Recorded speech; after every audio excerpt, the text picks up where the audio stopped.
I feel like this game was symbolism in a way or something. If Chris Paul was going to make the NBA Finals, it had to be at a Clippers home game. There was just too much history there for this series to end in Phoenix, I feel like. He was amazing tonight, and there were a few things to think about with Phoenix. The pace was higher, especially off of misses, because their offense was in the mud a bit the last game.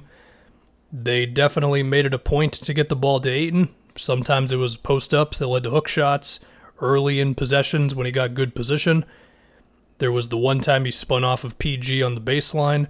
There was the one I really liked where he set an off-ball screen that freaked out the Clippers defense for half a second, and then as Mikal Bridges was going to the rim, he cut off of that for an easy bucket. And of course, the Suns went crazy from three, where Jay Crowder, with all of his catch and shoots, some of them were off of like pick and rolls and stuff, him open in the corner. Some were just routine passes of I'm just going to go up with it because I can't miss right now. I thought it was really interesting. It was a good sign for the Suns where I think it was the very first play of the game when the Clippers came out in the zone. They ran a cut play for Mikal Bridges, and I think it was DeAndre Ayton who was the one setting that screen as well. They were totally locked in from this game. Whatever the Suns were in Game 5, that did not show up at all for this one, and that's what they needed to do. So Phoenix goes to the finals. Chris Paul's in the finals. And it's just insane to think about, because when that move happened, there was conversation about, well, they're definitely better, but where do they rank in the Western Conference, and CP's age, and if DeAndre Ayton can really handle being the center of a championship team, and just the defense and caring about the little things, not as much as getting touches, even if he still does deserve his touches as he showed in this game when you need him to expose a certain type of defense or whatever, the Clippers going small. And was Devin Booker ready for the moment? I mean, I've always been on the Devin Booker thing. To be honest, I wasn't super on the DeAndre Ayton hype train going into this season. I will eventually mention the Clippers, by the way. But, I remember I did a centers ranking video at some point, and I wasn't super high on Ayton. And it was because I questioned the defense and just screen setting and boxing out and maintaining intensity if you're not getting the ball all the time. And he knocked all of that out of the park this season. He bought in right away to what this team needed from him. And you go down the line with Mikal Bridges and Crowder and Dario Saric, who had 2 huge pick-and-pop threes in this game and stuff. Of course, they have not won the finals. And if they end up winning the finals, I'm going to say a lot of these things again. But still, this is a hell of a thing for Phoenix. I mean, how long has it been? It's been a long time. Not just for the finals, but them just being good, period, Anyway, to think about the Clippers for a moment, of course, there are conversations about moves that they can make, and I'll maybe do a video about that. I keep saying I'm going to do that type of video when a team gets eliminated, and then I don't do it. But given that we're now just down to one other series, it does open up a bit. So I think in the moment for Clippers fans, it probably sucks because you think what could have been if Kawhi was healthy.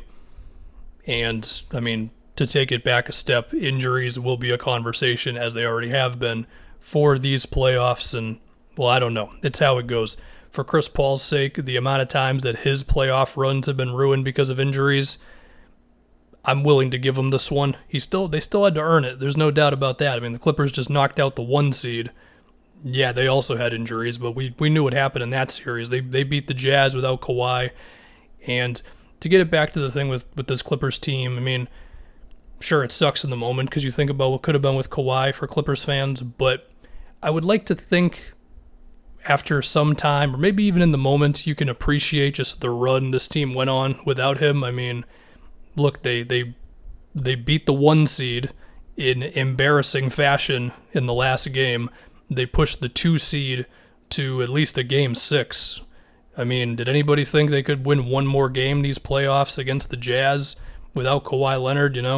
Reggie Jackson may have just earned himself a bunch of money this offseason. We'll have to see. I mean, there is still some talk of will GMs be kind of wary about what he's been for a lot of his career, but he was still amazing. The tough shot making and beating guys in ISOs and stuff. It was insane, these playoffs. Terrence Mann, the 39-point game he had against the Jazz, and just all of the great role player moments he had this postseason was amazing. As far as why it didn't happen tonight, I mean, part of it was because the Suns' offense was just clicking and then some. PG, he probably could have been better. I mean, Marcus Morris did his Carmelo Anthony impression again. Reggie Jackson, as I was talking about, tough shot making, but they needed PG a little bit more than when they eventually got him in this game, whether that was aggressiveness, the Suns' defense. I'd have to take a look at it again, but I remember there was at least one transition opportunity where PG just kind of backed up, where it was like, oh, I feel like you could have done something there. Of course, the Suns went at DeMarcus Cousins a lot. I know I'm kind of all over the place right now. I think I was just doing some legacy thing about the Clippers, and then I went into what happened in this game. So yeah, for what that's all worth, I don't totally know. I will say Ty Lue is definitely one of the better, two maybe just best coaches in the league. I mean, he's kind of the reverse Budenholzer, where regular season-wise, cool, not great. Playoffs come around, the adjustments, I mean, Quinn Snyder didn't know what to do against the small ball lineup. It gave the Mavericks problems, of course, and they pushed the Suns not to the brink, but they pushed them nonetheless. So if there were any more questions about Ty Lue, I think they're done now. I guess the last thing to do is just think about the NBA Finals a little bit with Phoenix. I mean, of course, it's tough because we don't know the health of the Hawks and the Bucks as of right now.